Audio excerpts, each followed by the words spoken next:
ত্রুটি দেখে। তারা কেন দেখে জানেন? আল্লাহর কোরআন বলে ওয়ালিদ বিন মুগীরার জন্মের মধ্যে দোষ আছে। সে যার সন্তান, তার জন্ম ঠিক নাই। তার কি ঠিক নাই? যার জন্ম ঠিক নাই, কোরআন বলে যার জন্ম ঠিক নাই, যার মা বাবার মধ্যে বেজাল আছে, যার জন্মের মধ্যে ত্রুটি আছে, ওই ব্যক্তি একদিন না একদিন, হয় জোয়ানকালে, না হয় বুড়াকালে, না হয় মরার আগে, না হয় যে কোনো সময় সেই আম্বিয়া কেরামের ত্রুটি বের করবে। তাদের দৃষ্টিতে নবীদের ত্রুটি থাকবে। এই জন্য যারা নবী চরিত্রের মধ্যে, যারা নবীর হীন হায়াতের কর্মকাণ্ডের মধ্যে, নবীর জাত পাকের মধ্যে যারা ত্রুটি দেখে, যারা আইব দেখে, যারা ত্রুটি দেখে, মনে করবেন তাদের জন্মের মধ্যে কার উম্মত। আমাদের নবী আখেরি নবী। আমাদের নবী কি? শ্রেষ্ঠ নবী। এবং দিন পেয়েছি সেটাও শ্রেষ্ঠ, ধর্মগ্রন্থ পেয়েছি সেটাও শ্রেষ্ঠ, নবী পেয়েছি সেটাও শ্রেষ্ঠ। নবীকে আপনি কোন দিক দিয়ে মূল্যায়ন করবেন? নবীর চরিত্রের কথা আমরা আপনারা কি বা বলবো? আমরা যদি কারো চরিত্রের ব্যাপারে সার্টিফিকেট দিই, আমরা যদি কারো প্রশংসাপত্র যদি কাউকে দিয়ে থাকি, সেখানে সত্য হওয়ার অসত্য হওয়ার যথেষ্ট সম্ভাবনা আছে, আছে না নাই? এমনকি প্রধানমন্ত্রী যদি কাউকে ভালো বলে, ওই দলের যারা আছে তারা বলতে বিশ্বাস করবে, কিন্তু বিরোধী দলে যারা আছে তারা বলবে এগুলো সব ভুয়া। কথা বলেন ঠিক কিনা? সব কি? তার মানে বিশ্বাস করবে না। কারণ সত্যায়নকারী মানুষ, সত্যায়নকারী কি? রাসূল করিম সাল্লাল্লাহু তাআলা আলাইহি ওয়াসাল্লাম চরিত্র কেমন সেটা আমাকে মূল্যায়ন করতে বলেছে, বর্ণনা করতে বলেছে। তো আমি রাসূলের চরিত্র আমার ভাষায় বলার সুযোগ নেই। আল্লাহ কি মূল্যায়ন করেছে আমাদেরকে সেদিকে তাকাতে হবে। আল্লাহ যার মূল্যায়ন করবেন, আল্লাহ যার চরিত্রের ব্যাপারে সার্টিফিকেট দিবেন, তাহলে এখানে আর সন্দেহের কোনো অবকাশ নাই। রাসূল করিম সাল্লাল্লাহু আলাইহি ওয়াসাল্লাম এমন একজন জাতে পাক, যার সত্যায়ন, যার চরিত্রের ব্যাপারে মুসলমান নয় শুধু, কাফের যারা, তারাও রাসূলের প্রশংসা করতে পিছপা নাই, রাসূলের প্রশংসা না করে পারে নাই। কথা বলেন ঠিক কিনা? রাসূলকে আল আমিন উপাধি দেওয়া হয়েছে। আল আমিন মানে কি? আমানতদারি, যার কাছে কোনো কিছু রাখলে নিরাপদ থাকবে, এমন ব্যক্তি পৃথিবীতে আছে? আপনি কাকে বিশ্বাস করেন? বাবা ছেলেকে বিশ্বাস করে না, ছেলে বাবাকে বিশ্বাস করে না বর্তমান জামানায়। আমার রাসূলকে আল আমিন উপাধি দিয়েছেন সেই সময়ে ব্যক্তিরা। কাফের, এখনো ঈমান আনে নাই, তারা আমার নবীকে আল আমিন উপাধি দিয়েছেন। তার মানে রাসূলের চরিত্রের ব্যাপারে সবাই একমত হয়েছেন, তাই নাকি? এটা কি আপনারা মানেন? না, এর মধ্যেও কিছু ভেজাল আছে। সুবহানাল্লাহ বলেন। এর মধ্যেও কিছু কি আছে? রাসূলের চরিত্রের উপর আঘাত করেছেন, কথা বলার বৃথা চেষ্টা করেছে, এমন ব্যক্তিও তখন ছিল কিনা? এখন মনে হয় নাই। হ্যাঁ, এখনো আছে, তখনও ছিল, এখনো আছে, থাকবে কিয়ামত পর্যন্ত। তারা তাহলে যারা কাফের তারাও রাসূলের চরিত্রের প্রশংসা করেছেন, আবার একদল রাসূলের চরিত্রের উপর আঘাত করেছেন। এরা কারা দেখতে হবে, এরা কারা দেখতে হবে। আমার ভাইরা, এরকম একজন ব্যক্তি যার নাম ওয়ালিদ বিন মুগীরা, যার নাম কি?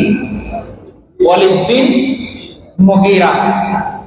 রাসূল করিম সাল্লাল্লাহু তাআলা আলাইহি ওয়াসাল্লামকে রাসূলের শানে আঘাত করেছেন, রাসূলের সাথে বেয়াদবি করেছেন। যেই আল্লাহ আমার হাবিবকে, তার প্রিয় বন্ধুকে সকল দিক দিয়ে কামেল মুকাম্মেল করে পাঠিয়েছেন, কামেল মুকাম্মেল করে সৃষ্টি করেছেন, সেই জাত পাকের মধ্যে নুকসানিয়তের প্রশ্ন তুলেছে। সেই ওয়ালিদ বিন মুগীরা আমার নবীকে বলেছেন, আনতা মাজনুন, আনতা, রাসূলকে পাগল বলেছে। নাউযুবিল্লাহ বলেন না, রাসূলকে কি বলেছে? কে? ওয়ালিদ বিন মুগীরা আমার রাসূলকে পাগল বলেছে, রাসূলের শানে বেয়াদবি করেছে। পাগল হওয়া এটা কি দোষ না গুণ? আরো জোরে, দোষ না গুণ? পাগল হওয়া এটা দোষ না? তার মানে সে আমার নবীর ভিতরে দোষ ত্রুটি খোঁজার চেষ্টা করেছে। কিন্তু আমার আল্লাহ কি বললেন?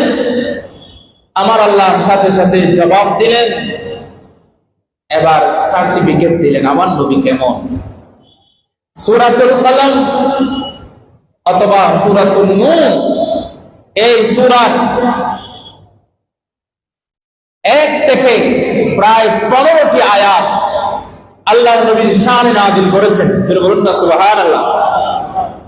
তন্মধ্যে ওয়ালিদ বিন মুগীরার বিরুদ্ধে আল্লাহ পাক সুবহানাহু ওয়া তাআলা 10টি তার স্বরূপ উন্মোচন করেছেন, অথবা 9টি, অথবা কয়টি? 9টি ত্রুটি আল্লাহ তাআলা ওয়ালিদ বিন মুগীরার বের করেছেন। নাউযুবিল্লাহ বলেন না। কয়টা? 9টা। যেমন দেখেন আল্লাহ কি বলেন, বিসমিল্লাহির রহমানির রহিম, নুন ওয়াল কলমি ওয়া মা ইয়াসতুরুন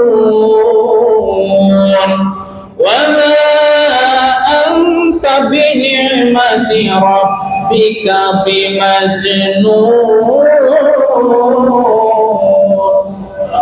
সুবহানাল্লাহ বলেন না। আমার আল্লাহ ওয়ালিদ বিন মুগীরা যখন আমার নবীকে মজনুন বললেন, এবার আমার নবী বলে, আমার আল্লাহ বলেন, হে হাবিব, আপনি মনে কষ্ট আনিয়েন না।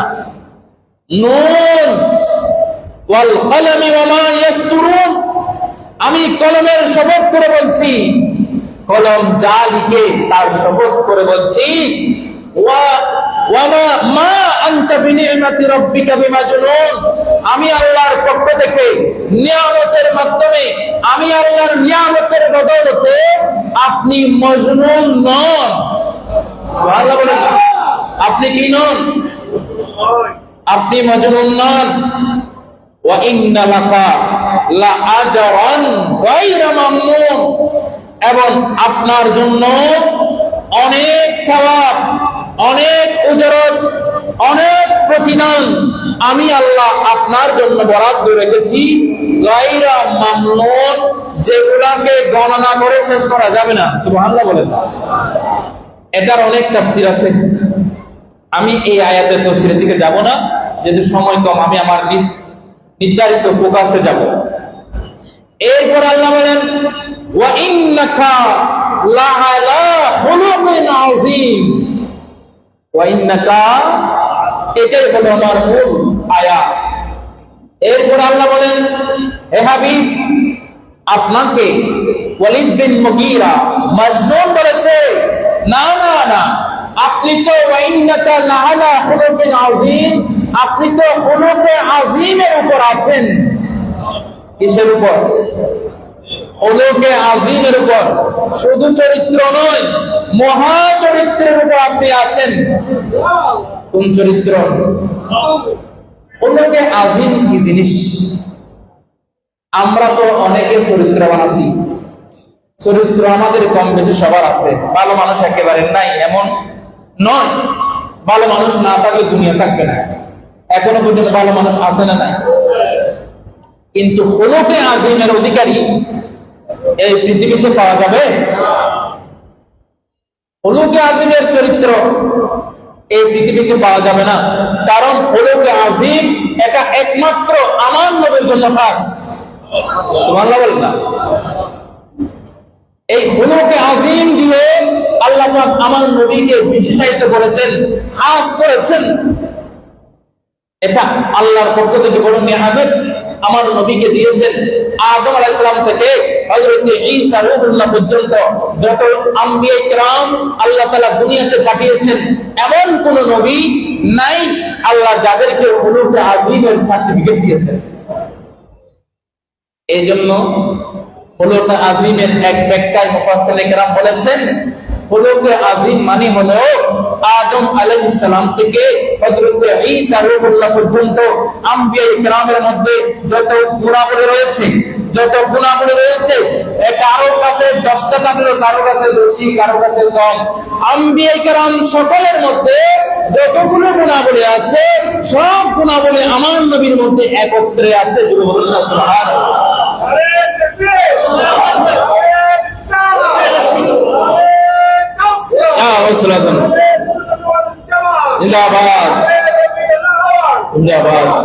এই জন্য আলা হযরত খুব সুন্দর করে বলেছেন। কিছুক্ষণ আগে আমাদের মাওলানা সাহেব উনি আপনাদেরকে শুনিয়েছেন, তেরে খুলুকো কো হকনে আযীম কহা, তেরে খুলুকো কো হকনে জमील किया, कोई तुझे सा हुआ है न होगा शाहा, तेरे खौल के हुस्न आदा की कसम, है कलाम इलाही में एक साथ है कलाम इलाही में शम्स दुहा, तेरे चेहराए नूरे फज़ा की कसम, कसम शब-ए तारा में राज़ी था, कि हबीबों की जुल्फ़ों दोता की कसम, है कलाम इलाही में शम्स दुहा।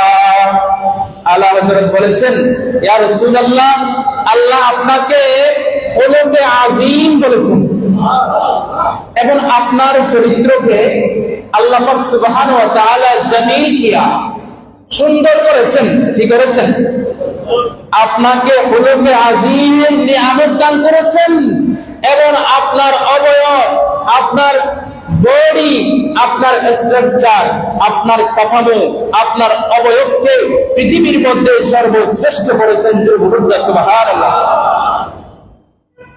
এজন্য সাহাবায়ে কেরামের আকীদা হলো হযরত হাসান বিন সাবিত রাদিয়াল্লাহু তাআলা আনহু আমার নবীকে কিভাবে দেখেন,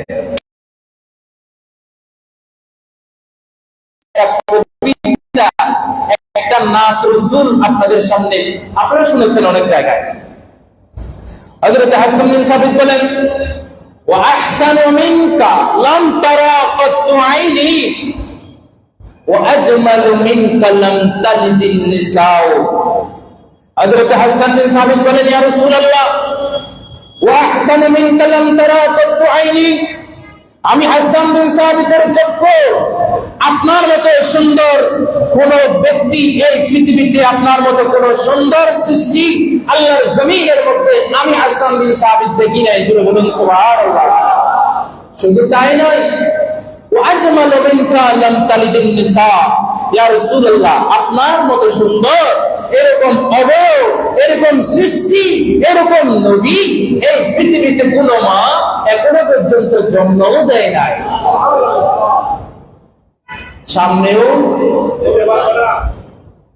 সাহাবায়ে কেরামের দৃষ্টিতে আমার নবী কেমন, আর আমাদের মধ্যে অনেকে আছে রাসূলের মধ্যে ত্রুটি খুঁজে। বাবা, আল্লাহ পাক সুবহানাহু ওয়া তাআলা কোরআনে কারীমের মধ্যে আমার নবীর ব্যাপারে দুইটা বিষয় আযীম বলেছেন। কয়টা? একটা আমার নবীর চরিত্রকে আযীম বলেছেন, তার মানে আমার নবীকে খুলুকে আযীম দান করেছেন। আরেকটা আযীম আল্লাহ নবী আমার নবীকে দান করেছেন, সেটা হলো ইলমের মধ্যে আমার নবীকে আযীম বলেছেন। সুবহানাল্লাহ। কিসের মধ্যে? ইলমের মধ্যে।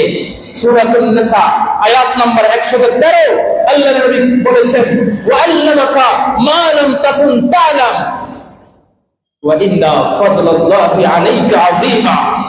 আল্লাহ নবী বলেন, আল্লাহ বলেন, হে রাসূলুল্লাহ, আমি আল্লাহ আপনাকে ইলম দান করেছি, আপনাকে আমি শিক্ষা দিয়েছি কতটুকু, মা লাম তাকুন তা'লাম, যা আপনি জানতেন না, যা আপনি জানতেন না, সব ইলম আমি আল্লাহ আপনাকে দান করেছি।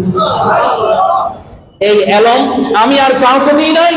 ওয়া ইন্না ফাদলাল্লাহি আলাইকা আযীমা, এই যে আপনাকে আমি মা কানা ওয়া মা ইয়াকুন, যা হয়েছে পৃথিবীতে, যা হবে কিয়ামত পর্যন্ত, যা কিছু সংঘটিত হবে এবং আবাদুল আবাদ আজলের মধ্যে যা কিছু সৃষ্টি হয়েছে, সব কিছুর ইলম যে আমি আপনাকে দিয়েছি, এটা আমার উপর বড় আযীম ফজিলত। সুবহানাল্লাহ। ইয়া রাসূলুল্লাহ, ইয়া রাসূলুল্লাহ, জিন্দাবাদ। কারণ একজন ইনসানকে কামেল মুকাম্মেল করতে হলে তাহলে চরিত্রের দিক দিয়ে কামেল হতে হবে, ইলমের দিক দিয়েও কামেল হতে হবে। জোরে বলুন না সুবহানাল্লাহ। এই জন্য আমার আল্লাহ আমার নবীকে চরিত্রের দিক দিয়ে যেরকম বেমিসাল বানিয়েছেন, আলা হযরত বলেন, कोई तुझसा हुआ है न हो बादशाह, ইয়া রাসূলুল্লাহ, আপনার মতো এরকম চরিত্রবান, এরকম সুন্দর এই পৃথিবীতে আর আসবে না, আর কেউ নাই, আর কেউ লামিয়াতি নজিরুল কাফি মিসলে তুম শুদ পয়দা জানা, লামিয়াতি ফি নজরিন মিসলে তুম শুদ পয়দা জানা। সুবহানাল্লাহ বলেন না। আল্লাহ হযরত এগুলো আমার নবীর চরিত্রের প্রশংসা করেছেন। ইয়া রাসূলুল্লাহ, আপনার মতো এই পৃথিবীতে আর কোনো মিসাল নাই, আর কোনো কি নাই? রাসূলের ইলমের মধ্যে রাসূলের সাথে মিসাল নাই, চরিত্রের দিক দিয়েও আল্লাহর নবীর কোনো মিসাল নাই। এটাকে বলা হয় আযীম, এটাকে বলা হয় কি? ওকে আযীম। ইলমের দিক দিয়ে কিরকম আযীম করেছেন আমার নবীকে? আমার নবী মা কানা ওয়া মা ইয়াকুন, যা হয়েছে যা হবে সব কিছুর ইলম আল্লাহর নবী আমাকে, আমার রাসূলকে দিয়েছেন। কাকে দিয়েছেন? এজন্য আলা হযরত বলেন, আল্লাহর নবীকে আমার নবী ইলম দিতে দিতে দিতে এত কিছু দিয়েছে। ইয়া রাসূলুল্লাহ, আপনাকে আমার নবী, আমার আল্লাহ এত ইলম দিয়েছেন, শেষ পর্যন্ত আল্লাহ পর্যন্ত আপনার থেকে গোপন নাই। আল্লাহ পর্যন্ত আপনার থেকে গোপন নাই। আল্লাহ আপনার নজরের মধ্যে পড়ে গেছে। মেরাজের মধ্যে যখন গিয়েছেন তখন আল্লাহর সাথে আপনার দিদার হয়ে গেছে। হযরত মুসা আলাইহিস সালাম আল্লাহকে দেখতে চেয়েছেন। আল্লাহ বলেন লান তারানি, হে মুসা তুমি আমাকে দেখতে পারবে না, তুমি আমাকে। কিন্তু আমার নবী আল্লাহকে বলেন নাই আল্লাহ আমি আপনাকে দেখবো, কিন্তু আল্লাহ আমার নবীকে দেখা দেওয়ার জন্য মেহমান হিসেবে নিয়ে গেছেন। এই জন্য আল্লাহ হযরত বলেন और कोई गए बोका और कोई गए बोका तुमसे लिहा हो बोला और कोई गए बोका तुमसे न हो बोला जबल खुदा ही चुपा जबल खुदा ही चुपा तुम पे करो दर्द आबा के शमशुद्दुआ तुम पे करो, একটু বলেন না, काबा के शम्स तुम पे करो दर्द काबा के शमशुद्दुआ तुम पे करो दर्द सारा दुनिया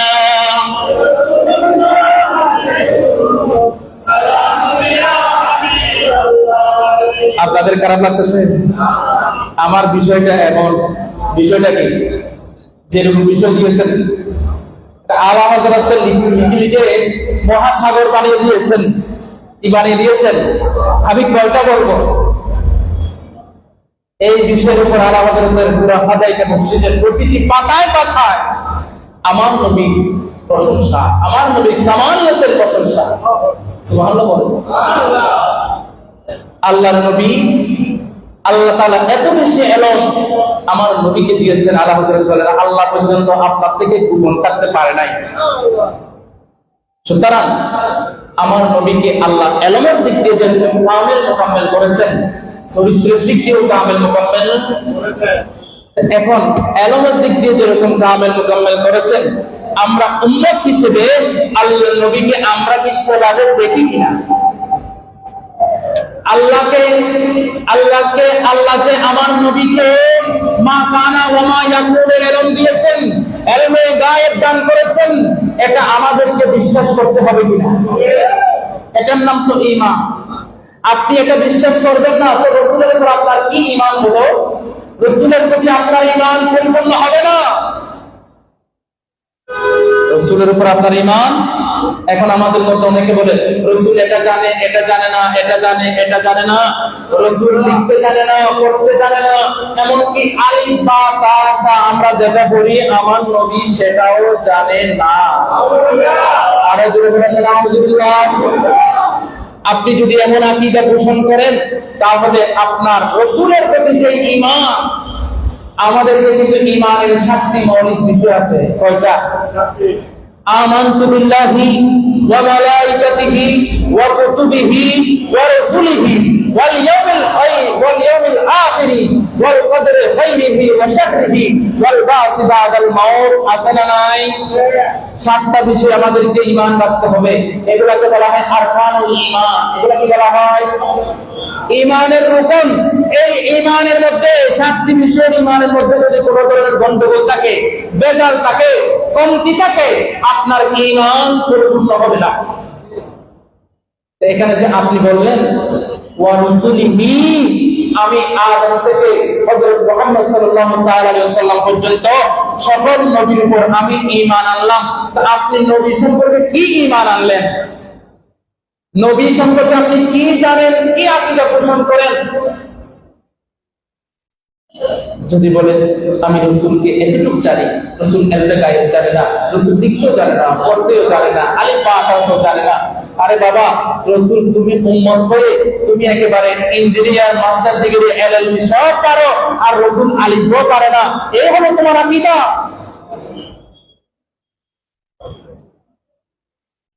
আরেকজন বলে রাসূল পাক সাল্লাল্লাহু আলাইহি ওয়াসাল্লামের মা বাবা জাহান্নামী।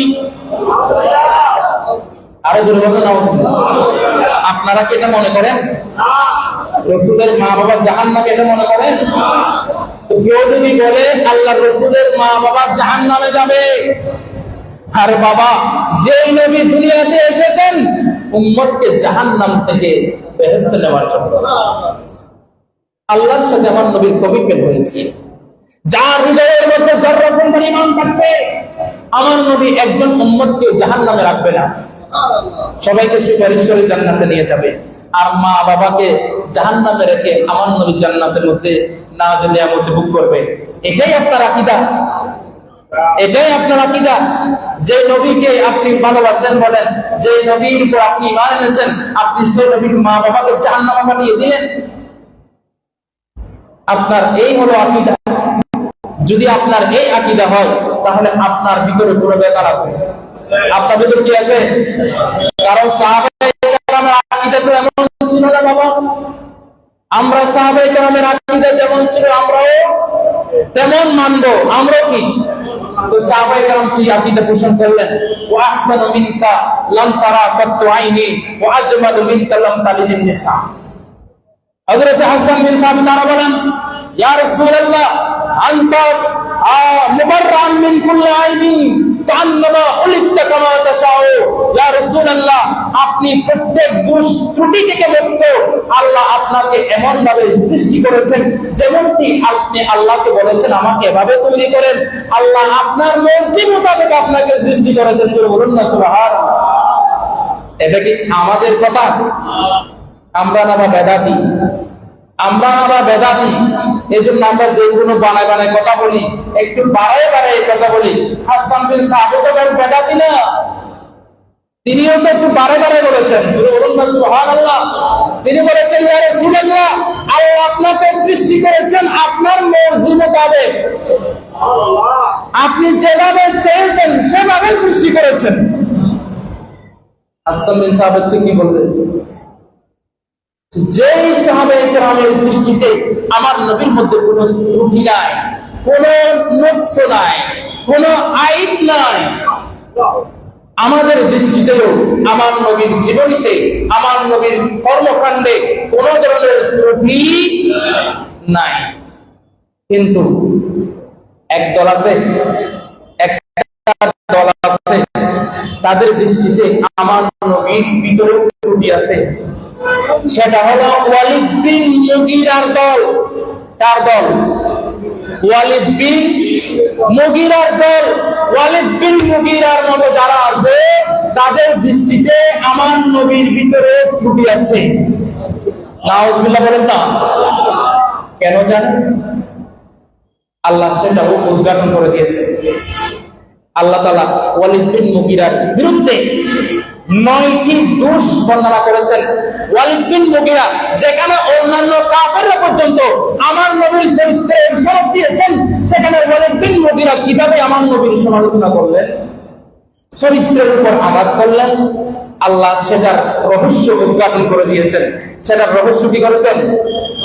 দুনিয়ার মানুষ মনে রাখবা, নবীর চরিত্রের মধ্যে আঘাত আনবে, নবীর জাতে পাকের মধ্যে নুকসানিয়ত দেখবে কারা জানো?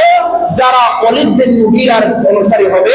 ওয়ালিদ বিন মুগীরার মধ্যে যে ত্রুটিগুলো আছে, সেই ত্রুটিগুলো যার ভিতরে থাকবে, সে আমার নবীর ভিতরে ত্রুটি দেখবে। যেটা বলেন না নাউজুবিল্লাহ। সেই দোষগুলা কি? আল্লাহ ওয়ালিদ বিন মুগীরার 9টা বের করেছেন। কয়টা? তার মধ্যে একটা হলো আল্লাহ কোরআনের মধ্যে বলেছেন, আমি আপনাদেরকে একটু বলি। আল্লাহ বলেন, ওয়ালা তুতিই কুল্লা হাল্লাফিন মাহিন হাম্মাজিন মাশাইন বিনামিন মান্নাইন লিল খাইরি মুতাদিন আসিম কুতুল্লিন বাদা যালিকা যালিম। বলুন না সুবহানাল্লাহ। আমি বিস্তারিত বলবো না, যেহেতু সবাই কাছাকাছি হয়ে গেছে। যারা নবী চরিত্রের মধ্যে ত্রুটি দেখে, তারা কেন দেখে জানেন? আল্লাহর কোরআন বলে, ওয়ালিদ বিন মুগীরার জন্মের মধ্যে দোষ আছে। সে যার সন্তান, তার জন্ম ঠিক নাই। তার কি ঠিক নাই? যার জন্ম ঠিক নাই। কোরআন বলে যার জন্ম ঠিক নাই, যার মা বাবার মধ্যে বেজাল আছে, যার জন্মের মধ্যে ত্রুটি আছে, ওই ব্যক্তি একদিন না একদিন, হয় জোয়ানকালে, না হয় বুড়াকালে, না হয় মরার আগে, না হয় যে কোনো সময় সেই আম্বিয়া কেরামের ত্রুটি বের করবে। তাদের দৃষ্টিতে নবীদের ত্রুটি থাকবে। এই জন্য যারা নবী চরিত্রের মধ্যে, যারা নবীর হীন হায়াতের কর্মকাণ্ডের মধ্যে, নবীর জাত পাকের মধ্যে যারা ত্রুটি দেখে, যারা আইব দেখে, যারা ত্রুটি দেখে, মনে করবেন তাদের জন্মের মধ্যে দোষ আছে। জোরে বলেন না, যাদের জন্মে কি আছে?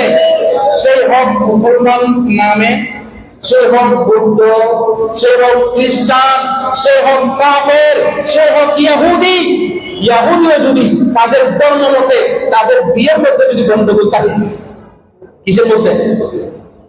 কাফের যদি তাদের বিশ্বাস মতে বিয়ের মধ্যে যদি বেজাল থাকে, তাহলে সেই সন্তানও এরকম বেজাল করবে, এরকম বেজাল।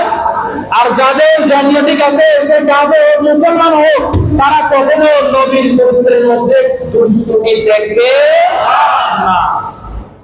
এই জন্য আমাদের দেশে অনেক বড় বড় মোল্লা, জুব্বা, আবা, কোবা, আমার চেয়ে আরো বড় মৌলানা এরকম আছে, কিন্তু তারা আমার নবীর চরিত্রের মধ্যে দোষ দেখে। আছে না নাই? কিন্তু তারা যে জঘন্য কথা বলে, এরকম জঘন্য কথা হিন্দু পাড়ার হিন্দুও বলে না। কথা বলো ঠিক কিনা?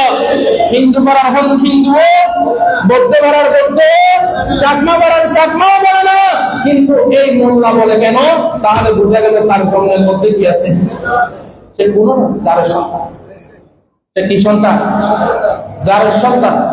এই আয়াত যখন নাযিল হলো, ওয়ালিদ বিন মুগিরা তাড়াতাড়ি দৌড়ে গেল তার মায়ের কাছে, কারণ সে তো কোরআন বুঝে। সে কি বুঝে? সে বলল, মুহাম্মদের আল্লাহ আমার বিরুদ্ধে 9টি কথা বলেছেন, আমার ভিতরে 9টি দোষ আল্লাহ বর্ণনা করে দিয়েছেন। কি বর্ণনা করে দিয়েছেন? কয়টা? 9টা। ওয়ালিদ বিন মুগিরা তাড়াতাড়ি মায়ের কাছে গেল যে 1 থেকে 8 পর্যন্ত দোষগুলো আমার ভিতরে আছে, আমি জানি, আমার ভিতরে আছে, আমি জানি, কিন্তু 9 নম্বর যেটা বলেছেন সেটা আমার কাছে আছে কিনা এটা তো আমি জানি না, এটা তো আমি জানি না। তাড়াতাড়ি ঘরের মধ্যে তরবারি নিয়ে চলে গেলেন মায়ের কাছে, কারণ এটা একমাত্র জানবে মা। একমাত্র জানবে কে? মায়ের কাছে গিয়ে বললেন, হে মা, তরবারি দেখছো? তোমার কেন তুমি আজকে হঠাৎ করে আমাকে তরবারি দেখাচ্ছ কেন? আমাদের কারণ আছে। মুহাম্মদের খোদা আল্লাহ মুহাম্মদের উপর কোরআন নাযিল করেছেন। আমি হাজারো বিরোধিতা করলে আমি জানি মুহাম্মদ সত্য। মুহাম্মদ কি? আমি হাজারো বিরোধিতা করলে এর উপরে করি, ভিতরে কিন্তু জানি এটা সত্য। মুহাম্মদের খোদা যে আয়াত নাযিল করেছে, আমি ওয়ালিদ বিন মুগিরার 9টি দোষ বর্ণনা করেছে, তার মধ্যে আমি দেখতে পাচ্ছি আমার জীবনের মধ্যে আমার ভিতরে 8টা দোষ আছে। কয়টা দোষ? কিন্তু 9 নম্বরটা আছে কিনা এটা পরীক্ষা করার মতো যন্ত্র মেশিন আমার কাছে নাই। এটা যাচাই করার মতো মেশিন আমার কাছে, এটা একমাত্র তুমি জানো। বলো, আল্লাহ বলেছেন আমার জন্মের মধ্যে দোষ আছে, আমি নাকি যারের সন্তান। এবার তুমি বলো, আমি কি সত্যি যারের সন্তান? সত্যি সত্যি বলো, না হলে আমি তোমার গর্দান উড়াই দিব। সুবহানাল্লাহ। তখন ওয়ালিদ বিন মুগিরার মা বলল, হে বাবা, আল্লাহ যেটা নাযিল করেছেন সেটা সত্য, সত্যি তুমি যার সন্তান। ওতে কেন? ওতে কারণ তোমার বাবা ছিল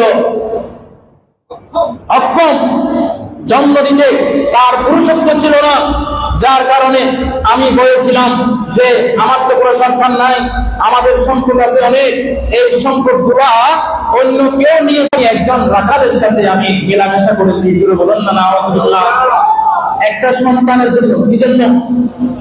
একটা সন্তানের জন্য আমি একটা রাখালের সাথে মেলামেশা করেছি, যার ফলে তুমি দুনিয়াতে আসার পরে তোমার বাবা দীর্ঘ 18 বছর পর্যন্ত তোমাকে স্বীকৃতি দেয় নাই। সুবহানাল্লাহ বলেন না। ওয়ালিদ বিন মুগিরা অর্থাৎ মুগিরা সে ওই সন্তান স্বীকার করে নাই প্রায় কয় বছর?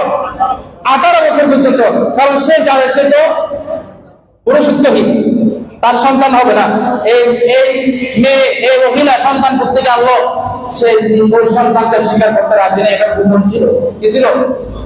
কিন্তু মা স্বীকার করে দিয়েছে, হে বাবা কথা ঠিক, এই জন্য তোমার বাবা তোমাকে 18 বছর পর্যন্ত কি কারণে স্বীকার করে নাই, পরবর্তীতে তোমাকে স্বীকার করে নিয়েছে। তুমি আসলে যার সন্তান, তুমি তোমার বাবার সন্তান নয়। তুমি বলুন না সুবহানাল্লাহ। তাহলে আল্লাহ যেটা নাযিল করেন সেটা সত্য কিনা? সত্য। সুতরাং ভাইরা আমার, রাসূল করিম সাল্লাল্লাহু তাআলা আলাইহি ওয়াসাল্লামকে আল্লাহ খুলুকে আযীম এর অধিকারী হিসেবে বানিয়েছেন, খুলুকে আযীমের অধিকারী বানিয়েছেন। এই আমার নবীর ভিতরে ত্রুটি বিচ্যুতি দেখবে শুধুমাত্র তারাই যাদের জন্মের মধ্যে দুষ্টুটি আছে। মনে করবেন সে যদি যত আলেম, বড় আলেম হোক, যত বড় মুফতি হোক, যত বড় মুহাদ্দিস হোক, যত বড় পীর বুজুর্গ হোক, যদি রাসূলের সাথে বেয়াদবি করে, মনে করবেন তার জন্মের মধ্যে সমস্যা আছে, জন্ম থেকে আছে সমস্যা আছে। আল্লাহ পাক আমাদেরকে বোঝার তৌফিক দান করুন। ভাইরা আমার, রাসূল করিম সাল্লাল্লাহু তাআলা আলাইহি ওয়াসাল্লামকে আল্লাহ তাআলা যে খুলুকে আযীম বানিয়েছেন, খুলুকে আযীম মানে কি আপনাদেরকে একটু আমি এক বাক্যে বলি। আপনারা, আমরা দুনিয়ার রেওয়াজ অনুযায়ী আমরা যদি কোনো ভালো কাজ করি, ওই ভালো কাজের কারণে আমরা ভালো হই। কথা বলুন ঠিক কিনা? আপনি নামাজ পড়ার কারণে আপনি ভালো মানুষ হয়েছেন, আপনি রোজা রাখার কারণে আপনি ভালো মানুষ হয়েছেন, আপনাকে সবাই ভালো হিসেবে চিনে। আপনি হাজ করেছেন, আপনাকে সবাই হাজি সাহেব বলে, আপনাকে ভালো চোখে দেখে। কি কারণে? আপনি ভালো কাজের সাথে জড়িত ছিলেন, ভালো কাজের সাথে জড়িত ছিলেন। কিন্তু আমার নবীর খুলুকে আযীম মানে কি জানেন? ইন্নাকা লাআলা খুলুকিন আযীম মানে হলো, এ নবী আপনি খুলুকে আযীমের উপর আছেন। এটা মানে আল্লামা গোলাম রসুল সাঈদী রাহমাতুল্লাহি তাআলা আলাইহি এটার একটা ব্যাখ্যা দিয়েছেন। সেটা কি রকম? ওদের মনে করেন আলা শব্দটি, আরবি আলা শব্দটি ব্যবহৃত হয় উপরে বোঝার জন্য। কি বোঝার জন্য? উপরে। ওদের কেমন? ওদের যেমনটি আরবিতে বলা হয় রাকিবা রাজুলু আলাল ফারাস, ব্যক্তিটি ঘোড়ার উপর আরোহণ করেছে। ঘোড়ার উপর। আচ্ছা, আপনি হোন্ডার উপর আরোহণ করেছেন। কিসের উপর? আপনি হোন্ডার উপর আরোহণ করেছেন। এই একা বোঝানোর জন্য আলা শব্দের ব্যবহার। এখন আসেন, আপনি যার উপর সওয়ার হইলেন, আপনি হলেন সাওয়ারি। যার উপর সওয়ার হলেন সেটা হলো বাহন। এখন যার উপর সওয়ার হইলেন সেটা কি আপনার কথা অনুযায়ী চলে, নাকি আপনি সেটার কথা অনুযায়ী চলে? আপনার কথা অনুযায়ী বাহন চলবে, নাকি বাহন যেদিকে যায় আপনি সেদিকে যাবেন? বাহনকে আপনি যেভাবে বলবেন বাহন সেদিকে যাবে। বাহন কি সেদিকে যাবে। অনুরূপ ভাবে রাসূল করিম সাল্লাল্লাহু আলাইহি ওয়াসাল্লাম খুলুকে আযীমের উপর আরোহণকারী, খুলুকে আযীমের উপর আরোহণকারী। তার মানে আমার নবী যেদিকে যান সেটা খুলুকে আযীম হয়ে যায়, আমার নবী যেটা করে সেটা খুলুকে আযীম হয়ে যায়। আমার নবী খুলুকে আযীমের সাথে সংশ্লিষ্ট হওয়ার কারণে আমার নবী আযীম হয়েছেন সেটা নয়, আমার নবী নামাজ পড়েছেন সেজন্য নামাজ খুলুকে আযীম হয়ে গেছে। বলুন সুবহানাল্লাহ। যেমন আমার নবী প্রথমে নামাজ আদায় করেছেন বাইতুল মুকদ্দাসের দিকে। কোন দিকে? বাইতুল মুকদ্দাসের দিকে নামাজ আদায় করেছেন। ওই সময় যদি কেউ খানে কাবার দিকে নামাজ আদায় করতো, তার নামাজ হতো না। কথা বলেন ঠিক কিনা? তাহলে এখন যদি কেউ বাইতুল মুকদ্দাসের দিকে নামাজ আদায় করে, নামাজ হবে কেন? আমার নবী কিবলা পরিবর্তন করে ফেলেছেন। আমার নবী কিবলা বাইতুল মাকদাস থেকে কোথায় চলে গেলেন? খানে কাবার দিকে। এখন নামাজ খানে কাবার দিকে চলে গেছে। খানে কাবার দিকে নামাজ পড়া, এটাই হবে এখন আপনার উপর ফরজ। বলুন সুবহানাল্লাহ। আচ্ছা, নামাজ উত্তম কিনা? নামাজ ভালো না? আচ্ছা, আপনারা কি সূর্য যখন ডুবে যায় ওই সময় নামাজ পড়তে পারবেন? কেন? সূর্য যখন উঠে ওই সময় নামাজ পড়তে পারবেন? সূর্য যখন ঠিক মাথার উপর উঠে ওই সময় নামাজ পড়তে পারবেন? কেন? কারণ ওই সময় আমার নবী না পড়তে বলেছেন সেজন্য। সুবহানাল্লাহ বলেন না? ওই সময় নামাজ না পড়াটাই খুলুকে আযীম, ওই সময় না পড়াটাই ইবাদত। আর অন্য সময় পড়াটা আল্লাহ এত বেশি পাওয়ার দিয়েছেন যেটা করেন, যেটা বলেন, সেটাই আমাদের জন্য চরিত্র হয়ে যায়, সেটা আমাদের জন্য আমলযোগ্য হয়ে যায়। আর যেটা বাধা দেন, যেটা নিষেধ করেন, সেটা না নেওয়াটা, না গ্রহণ করাটা আমাদের জন্য ইবাদত হয়ে যায়, আমাদের জন্য নমুনা হয়ে যায়, আমাদের জন্য উসওয়ায়ে হাসানা হয়ে যায়। বলুন না সুবহানাল্লাহ। এই জন্য আল্লাহ কোরআনের মধ্যে বলেছেন, লাকাদ কানা লাকুম ফি রাসূলিল্লাহি উসওয়াতুন হাসানাহ। আল্লাহর নবীর জীবনীতে, জাত পাকের আল্লাহর নবীর 63 বছর জিন্দেগিতে প্রতিটি মুহূর্ত আপনার জন্য অনুকরণীয় নমুনা। কি মানবেন? নবী যা করেছেন সেটা মানার নাম ইবাদত, যা না করতে বলেছেন সেটা না করার নাম, এটার নাম হলুকে আজিম। এটার নাম কি? হলুকে। এই জন্য আমাদের হুজুর কেবলা আলম সাইন্সের শ্রীকুট, এরপরে গৌসে জামান বানিয়ে গৌসে কমিটি বানিয়ে জশ্নে জুলুস ঈদ মিলাদুন নবী সাল্লাল্লাহু আলাইহি ওয়াসাল্লাম বানিয়ে তরজমান আহলে সুন্নাত হুজুর আল্লামা হাফেজ দারি সৈয়দ মুহাম্মদ তৈয়ব শাহ রাদিয়াল্লাহু তাআলা আনহু, ওনার পরে মাওলানা হুজুর কেবলা সৈয়দ মুহাম্মদ তাহের শাহ মুতাজিল্লাহি, ওনার পরে বর্তমান ওনার অনুমতি ক্রমে হুজুর আল্লামা পীর বাঙ্গাল হুজুর আল্লামা সৈয়দ মাহমুদ সাহেব শাহ মুতাজিল্লাহি আমাদের জন্য যেই বায়াত আমাদেরকে করান, আমাদেরকে যে নির্দেশনা দেন, সেটা নির্দেশনার স্টাইল কেমন? तौबा করার সময় আমাদেরকে কি বলে? ও কাম করেঙ্গা जिससे अल्लाह और रसूल राजी हो, वो काम नहीं करेगा जिससे अल्लाह और रसूल नाराज। তার মানে রসুল যেটা করেছেন আমরা সেটা করব, রসুল যেটা থেকে নিষেধ করেছেন সেখান থেকে আমরা দূরে থাকবো। এটাই হলো উসওয়ায়ে হাসানা। এটা হলো কি? এটাই হলো হুলুকে আজিম। যদি আপনি আমার নবী হুলুকে আজিমকে যদি আপনি আপনার জীবনের মধ্যে যদি আনতে চান, তাহলে এই দুইটা কথা আপনাকে মানতে হবে। এই দুইটা কথা আপনার জীবনের মধ্যে, আপনার জীবনের প্রতিটি কোণে কোণে, প্রতিটি মুহূর্তে আপনাকে এই দুটি কাজ আপনাকে মানতে হবে। একটা হলো আমি তাই করব যা আল্লাহ এবং আল্লাহর রাসূল করেছেন, করতে বলেছেন। আমি তাই করব না যেগুলো আল্লাহ এবং আল্লাহর রাসূল না করতে বলেছেন, এখান থেকে আমি বিরত থাকব। এটার নাম হলো ওয়াত্তাকুল্লাহ। এটার নাম কি? আল্লাহ কোরআনে কারীমের মধ্যে বারবার বলেছেন, ইয়া আইয়ুহাল্লাযীনা আমানুত্তাকুল্লাহা ওয়া কুনু মা'আস সাদিকিন। ওয়া কুনু, হে ঈমানদারগণ, তোমরা আল্লাহকে ভয় করো। আল্লাহকে ভয় করা মানে ওটা, ওই সমস্ত কাজ করবে যেটাতে আল্লাহ রাজি, ওই সমস্ত কাজ করবো না যেটাতে আল্লাহ ওয়া রাসূল নারাজ। এটার নাম হলো তাকওয়া। এটার নাম কি?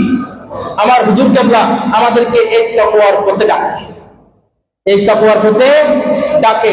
আল্লাহ বলেন, ওয়া কুনু মা'আস সাদিকিন, তোমরা আল্লাহর ওলিদের সাথে থাকো, কারণ আল্লাহর ওলিরাই তোমাদেরকে এই পথে আনতে পারবে, আর কেউ পারবে না। জোরে বলুন না সুবহানাল্লাহ। কারণ তুমি যদি নিজে নিজে এই পথে আসতে চাও, তাহলে শয়তান তোমাকে তাড়া দিবে। শয়তান বলবে ওইদিকে আসো, কারণ শয়তানের কাছে অনেক সুন্দর সুন্দর নমুনা আছে।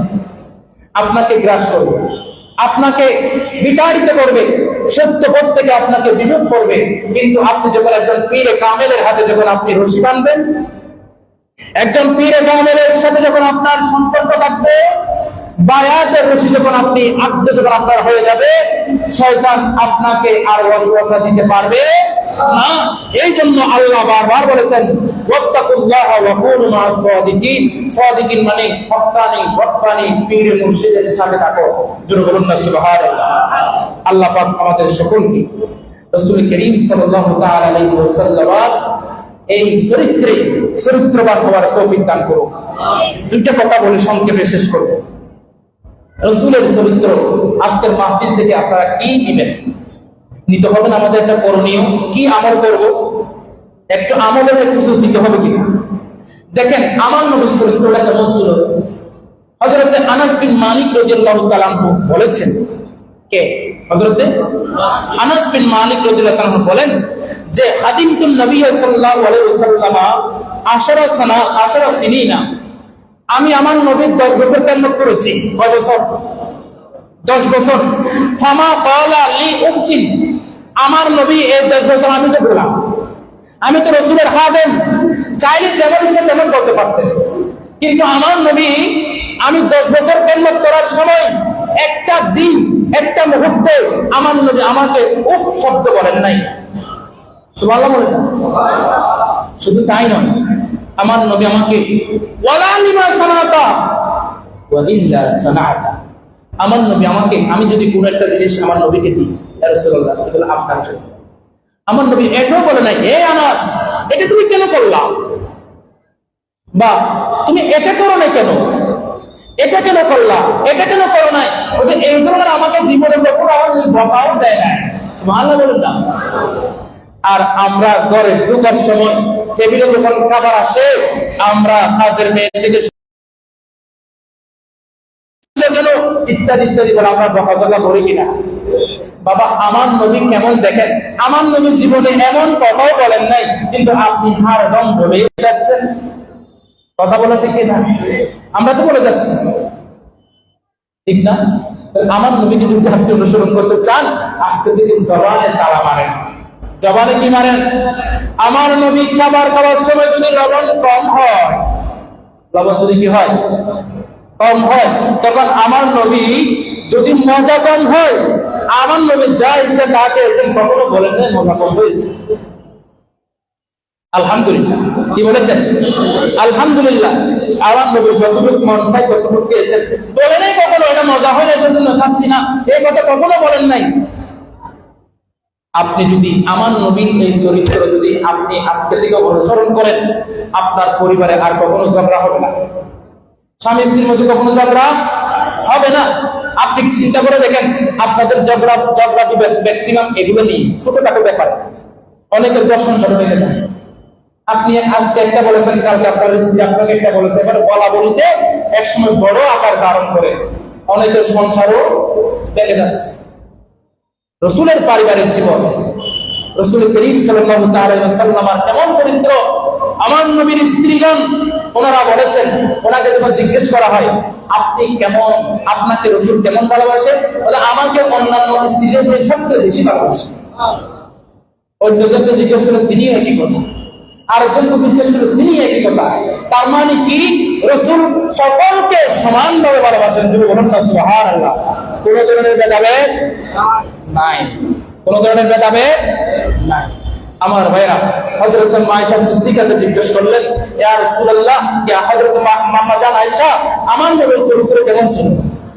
হযরত আয়েশা বলেন, তোমরা কোরআন পড়ো নাই? অত কোরআন পড়ি তো, পড়েছি। অত খুলুকুহু আল কোরআন, আমার নবীর চরিত্র হলো স্বয়ং কোরআন। সুবহানাল্লাহ। আমার নবীর চরিত্র কি? স্বয়ং কোরআন। সুতরাং কোরআনের বাস্তব প্র্যাকটিক্যাল জীবন হলো, প্র্যাকটিক্যাল একটা নমুনা হলো আমার নবীর জীবন। আমার নবীর প্রতিটি কাজ, প্রতিটি কথা, প্রতিটি বাণী এগুলো আমলযোগ্য উম্মতের জন্য। এবং ওখানে আপনি আপনার জীবনকে সুন্দর করার জন্য, রৌনক করার জন্য আপনি আমার রাসূলের জীবনের সাথে যদি আপনার জীবনকে যদি মিলাতে পারেন, তাহলে আপনার পারিবারিক শান্তি, সামাজিক শান্তি, রাষ্ট্রীয় শান্তি, আন্তর্জাতিক শান্তি, এখানে অশান্তি বলতে কোনো শব্দ থাকবে না। আজকে আমরা রাসূলের জীবনী থেকে, রাসূলের চরিত্র থেকে, রাসূলের আদর্শ থেকে আজকে আমরা দূরে চলে গেছি বিদায়। আমাদের পরিবারে নাই শান্তি, আমাদের মাদ্রাসায় নাই শান্তি, আমাদের ঘরে নাই, আমাদের মসজিদে নাই।